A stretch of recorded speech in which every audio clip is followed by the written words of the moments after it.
Hello বন্ধুরা, আজকে আমার দুপুরে রান্না হবে ভেন্ডি পোস্ত। আর এইদিকে পটল কেটে রেখেছি, পটল বাটা হবে।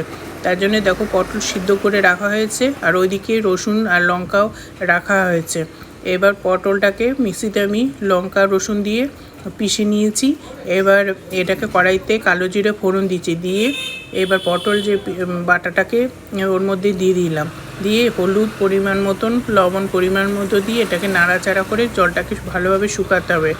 এবার দেখো আস্তে আস্তে নাড়াচাড়া করছি, এতে অনেকটা জল শুকিয়ে গেছে। এবার এটা আরও জল টেনে যাবে। দেখো আমার পটল বাটা রেডি। এবার এটাকে নামিয়ে নেব।